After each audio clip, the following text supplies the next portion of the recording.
So friends, ಏನು ಗೊತ್ತಾ, ಎಲ್ಲರೂ ಮನೇಲಿ ಪೂಜೆ ಆದಮೇಲೆ ಎಂತಕ್ಕೆ ವೆಯ್ಟ್ ಮಾಡ್ತಾರೋ ಇಲ್ಲೋ ಗೊತ್ತಿಲ್ಲ. ನಮ್ಮ ಮನೇಲಂತೂ ಮನೆ ಪೂಜೆ ಆದಮೇಲೆ ಫಸ್ಟು ನಾನಂತೂ ವೆಯ್ಟ್ ಮಾಡ್ತಾ ಇದ್ದಿದ್ದು ನಾನ್ ವೆಜ್ ಯಾವಾಗ ತಿನ್ನೋಕ್ಕಾಗತ್ತೆ ಅಂತ. ಸೊ ಪೂಜಾರಿಗಳು ಬಂದುಬಿಟ್ಟು ನಮಗೆ ಎಷ್ಟು 48 ಡೇಸ್ ಹೇಳಿದರು, 22 ಡೇಸ್ ಹೇಳಿದರು.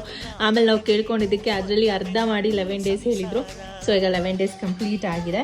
ಸೊ ಇವತ್ತು ನಾವು ನಾನ್ ವೆಜ್ ಮಾಡಿದ್ದೀವಿ. ಸೊ ಇದು ಮೇಕೆ ಮಟನ್ನು. ನಾವು usually almost all the time ಮೇಕೆ ಮಟನ್ನೇ ತಿನ್ನೋದು.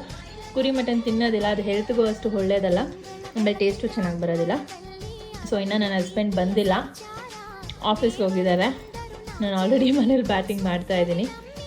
ತುಂಬ ಚೆನ್ನಾಗಿ ಬಂದಿದೆ ಟೇಸ್ಟ್. ನಮ್ಮ ಅಮ್ಮನೇ ಮಾಡಿದ್ದು. ಅಮ್ಮ, ಟೇಸ್ಟ್ ತುಂಬ ಚೆನ್ನಾಗಿ ಬಂದಿದೆ. ಸೂಪರ್ ಆಗಿ. ಹಾಂ, ಎಲ್ಲರೂ ಬಿಸಿ ಬಿಸಿ ಮುದ್ದೆಗೆ ಬ್ಯಾಟಿಂಗ್ ಹೊಡ್ಕೊಂಡ್ರಿ. ತುಂಬ ಚೆನ್ನಾಗಿ ಬಂದಿದೆ, ನಾಟಿ ಸ್ಟೈಲು. ಸೊ ಯಾರೆಲ್ಲ ಮನೆ ಪೂಜೆ ಮಾಡಿಸಿದಾಗ ಇದೇ ಥರ ಡೇಸ್ನ ಕಮ್ಮಿ ಮಾಡಿಕೊಂಡು ನಾನ್ ವೆಜ್ಜನ್ನು ಮಾಡಿದ್ರಿ ಅಂತ ಕಮೆಂಟ್ ಮಾಡಿ.